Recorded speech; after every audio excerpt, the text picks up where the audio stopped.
ఈ క్లాస్లో మనం డిగ్రీ ఫస్ట్ సెమిస్టర్లో తెలుగులో థర్డ్ యూనిట్లో ఉన్నటువంటి ఇంకొక మోస్ట్ ఇంపార్టెంట్ క్వశ్చన్ని డిస్కస్ చేయబోతున్నాం. సో క్వశ్చన్ ఏంటో చూడండి అన్న. అలరాస పుట్టిల్లులో సుబ్బారాయుని యొక్క మనస్తత్వాన్ని విశ్లేషణ చేయండి లేదా సుబ్బారాయుడు పాత్రను వివరించండి. ఇలా ఎలా అడిగినా సరే సుబ్బారాయుడు గురించి అడిగితే ఇదే ఆన్సర్ని రాయాలన్న, ఏ క్వశ్చన్ ఇచ్చినప్పటికీ కూడా. ఓకేనా? ఏంటి సుబ్బారాయుడు ఏంటి ఇది కథ ఏంటి ఒకసారి చూద్దాం. ఓకేనా? సో ఈ అలరాస పుట్టిల్లు అనేటటువంటి ఈ కథను రాసింది ఎవరు? ఆల్రెడీ మనం డిస్కస్ చేసాం. ఎవరమ్మా? కళ్యాణి సుందరి జగన్నాథ్. కళ్యాణి సుందరి జగన్నాథ్. ముగ్గురు కాదమ్మా, ఒక్క ఆవిడే. కళ్యాణి సుందరి జగన్నాథ్. ఈ యొక్క అలరాస పుట్టిల్లు అనేటువంటి కథను రాసినటువంటి వ్యక్తి కళ్యాణి సుందరి జగన్నాథ్ గారు. అయితే మనకి క్వశ్చన్ ఏంటి అడిగాడు? సుబ్బారాయుని మనస్తత్వాన్ని వివరించమన్నాడు.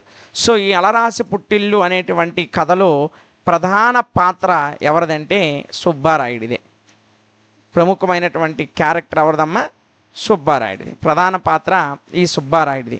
అయితే ఈ సుబ్బారాయుని యొక్క మనస్తత్వం ఏ విధంగా ఉంటుందంటే, అందరికన్నా ముందు సుబ్బారాయుడు గురించి కొన్ని మాటలు మాట్లాడదాం. సుబ్బారాయుడు మునసబ్బు గారి కుమారుడు.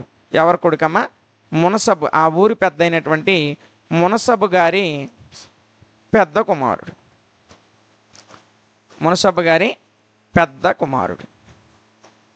సో మునసబ్బు గారి పెద్ద కుమారుడు కావడం వలన ఊరు పెద్దగా ఉన్నటువంటి మునసబ్బు గారికి ఉన్న గౌరవ మర్యాదలు, అదేవిధంగా పరువు ప్రతిష్టలు, ఆచారాల్లో వ్యవహారాలు, అదేవిధంగా సాంప్రదాయాలు, వీటన్నిటినీ మునసబ్బు గారు కాపాడుకుంటూ వచ్చేవారు. ఆ తర్వాత మునసబ్బు తర్వాత ఉన్నటువంటి ఆయన పెద్ద కుమారుడు ఇంటికి పెద్ద అవ్వడం వలన ఆ పరువు మర్యాదల్ని, ప్రతిష్టల్ని, ఆచారాలను, సంప్రదాయాలను వాటన్నిటినీ కూడా కాపాడుకుంటూ వచ్చేవాడు. పరువు అంటే ప్రాణం పెట్టేవాడు. దానికోసము ఎంత చిన్న తప్పు జరిగినా సరే ఉపేక్షించేవాడు కాదు. అలా పరువు మర్యాదలకి, పరువు ప్రతిష్టలకి ఎక్కువ ప్రయారిటీ ఇచ్చేటువంటి వ్యక్తి ఎవరంటే ఆయన పెద్ద కుమారుడైనటువంటి మునసబ్బు గారి పెద్ద కుమారుడైనటువంటి సుబ్బారాయుడు. ఈ సుబ్బారాయుడు చాలా ఔదార్యం కలిగినటువంటి వ్యక్తి. అంటే చాలా మంచి మనస్తత్వం ఇతనిది కూడా. చాలా మంచి ఔదార్యం కలిగినటువంటి వ్యక్తి, సున్నిత మనస్కుడు. ఆయనకి పెళ్ళయ్యి, వాళ్ళ తమ్ముళ్ళకి పెళ్ళయ్యి, ఆయనకు ఒక చెల్లెలు ఉంది. ఆయన చెల్లెలు ఎవరంటే సత్యవతి. మీ అందరికీ తెలుసు ఆయన చెల్లెలు సత్యవతి. తండ్రి చనిపోయిన తర్వాత చెల్లెల్ని సొంత కూతురులాగా పెంచాడు. సో చెల్లెల్లాగా కాకుండా కూతురులాగా పెంచాడు. సో ఈమెతో పాటు ఈ సుబ్బారాయుడికి దగ్గర బంధువైనటువంటి వీరయ్య ఉన్నాడు. ఆ వీరయ్యను కూడా సొంత మనుషుల్లాగానే చూశాడు. ఈ వీరయ్య కుమార్తె అయినటువంటి అక్కమ్మ, వీరయ్య కుమార్తె ఎవరు? అక్కమ్మ. ఈ అక్కమ్మను కూడా తన చెల్లెల్లాగే, సత్యవతిలాగే సొంత చెల్లెలుగా సుబ్బారాయుడు చూసేవాడు.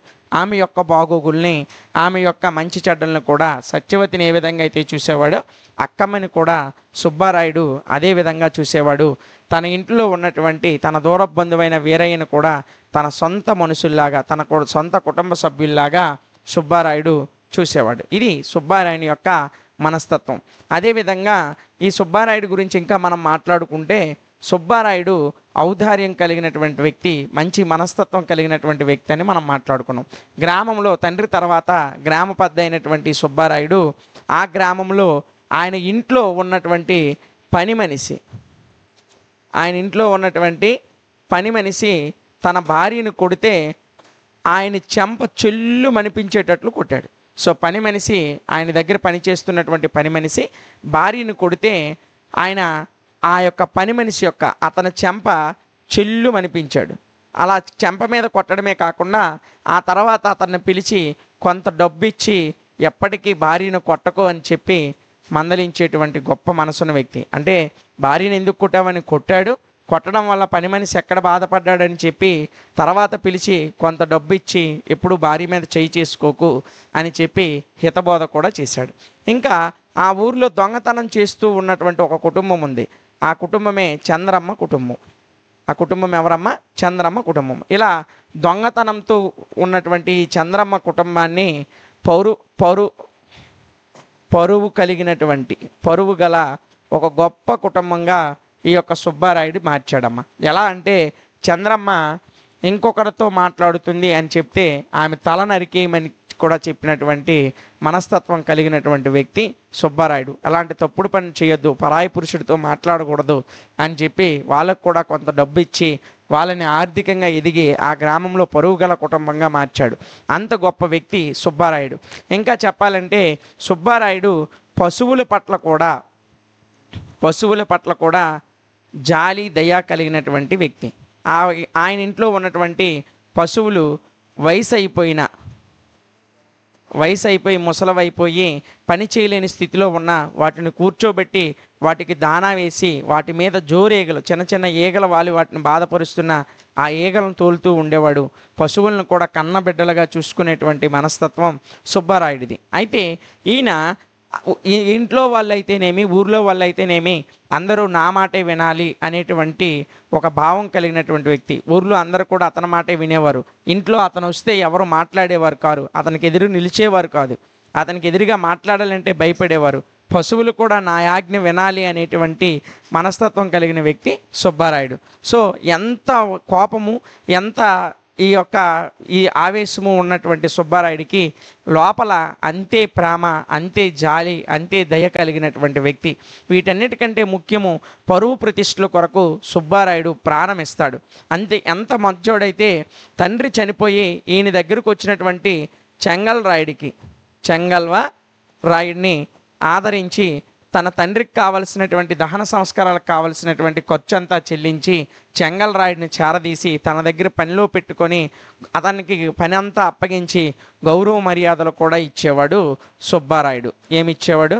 గౌరవం కూడా ఇచ్చేవాడు. అంటే తన దగ్గర పని చేస్తున్నాడు కదా అనుకొని తక్కువగా చూసేవాడు కాదు. తండ్రి చనిపోయి బాధలో ఉన్న చెంగల్రాయుడిని చేరదీయడమే కాకుండా పనులన్నీ చేసి ఆయనకి పనులన్నీ అప్పగించి గౌరవంగా ఒక ఉన్నతమైనటువంటి వ్యక్తిగా చూసేవాడు మన సుబ్బారాయుడు. ఇంకా ఈయన గురించి చెప్పుకుంటూ వస్తే ఆ ఊర్లో ఎవరికి ఏ కష్టం కలిగినా సరే ఆర్థికంగా ఆదుకునేవాడు. ఆ కుటుంబానికి వెన్నుదన్నై నిలబడేవాడు. ఒకసారి ఈయన యొక్క సుబ్బారాయుడు యొక్క భార్య వచ్చి ఈ చెంగల్రాయుడు మరియు సుబ్బారాయుడు చెల్లి అయినటువంటి సత్యవతుల ప్రేమ గురించి చెప్తే ఎవరైనా ఈ మాట నీతో అన్నారా అని అంటాడు. సో ఆ మాటను బట్టి మనం చూస్తే సుబ్బారాయుడు దేనికి ఎక్కువ ప్రాణం ఇస్తాడంటే పరువుకి ఎక్కువగా ప్రాణం ఇస్తాడు. దేనికి ఎక్కువ ప్రాణం ఇస్తాడు?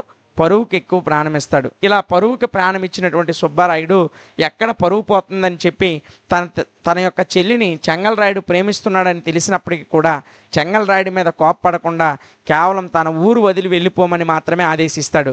అలా వెళ్ళేటప్పుడు అతనికి కూడా కొంత డబ్బుని ఇచ్చి పంపుదామని డబ్బు ఇవ్వబోతే ఆ డబ్బుని చెంగల్రాయుడు తిరస్కరిస్తాడు. సో చూసారా, తన చెల్లిని ప్రేమించినటువంటి వ్యక్తి మీద కోపం కూడా లేకుండా అతన్ని వేరే ఊరు వెళ్ళిపోమని చెప్పి బతకమని చెప్పి డబ్బును కూడా ఇచ్చేటువంటి మనసున్నటువంటి వ్యక్తి సుబ్బారాయుడు. ఇంత మనసున్నటువంటి సుబ్బారాయుడికి ఒకటే ప్రాణం. ఆ ప్రాణం ఏంటంటే పరువు. ఎక్కడ పరువు పోతుందంటే మాత్రం ఖచ్చితంగా ఉపేక్షించడు. మిగతా అన్ని విషయాల్లో జాలి దయ కలిగినటువంటి సుబ్బారాయుడు ఈ పరువు విషయంలో మాత్రము ప్రాణం పెడతాడు. అవసరమైతే ప్రాణం తీసేటువంటి స్వభావం కలిగినవాడు. అందుకే పెళ్ళి అయిపోయి అత్తారింట్లో ఉండలేక 1-2 సార్లు ఇంటికి వచ్చేసినటువంటి చెల్లెల మీద కేవలం పరువు పోతుందనేటువంటి ఒక కారణంతోనే ఆమెను గోసలేరులో తోసివేసి పరువు కోసం చెల్లెల్ని చంపేసుకున్నటువంటి వ్యక్తి సుబ్బారాయుడు. ఎంత మంచి మనసు ఉన్నటువంటి సుబ్బారాయుడు కూడా చివరికి పరువు కోసం తన సొంత చెల్లెల్నే చంపేసుకుంటాడు. తన సొంత చెల్లెలనే చంపేసుకొని అత్తారింటి దగ్గర అదేవిధంగా ఊరిలో పరువు పోతుందనేటువంటి కారణం చేత చెల్లెల్ని గోసలేరులో అత్తారింటి దగ్గర దిగబెట్టి వస్తానని చెప్పి చెల్లెల్ని ఆ ఊరి ఏరైనటువంటి గోసలేరులో తోసేసి కేవలం పరువు కోసం తన తోడబుట్టి కూతురులాగా పెంచుకున్నటువంటి చెల్లెల్ని ఏట్లో తోసేసి చంపేస్తాడు. ఇది సుబ్బారాయుడు యొక్క మనస్తత్వానికి సంబంధించినటువంటి పూర్తి సమాచారం. సో ఈ క్వశ్చన్ 1-2 సార్లు వినండి. ఒకసారి PDF చదువుకుంటే ఈజీగానే క్వశ్చన్ వస్తుంది. ఓకేనా? సో అలరాస పుట్టిల్లు అనేటువంటి కథా సారాంశం మీరు విన్నారు. అదేవిధంగా చెంగల్రాయుడు సత్యవతుల యొక్క ప్రేమ కథ వృత్తాంతం విన్నారు. అదేవిధంగా సుబ్బారాయుడు యొక్క మనస్తత్వం గురించి కూడా విన్నారు.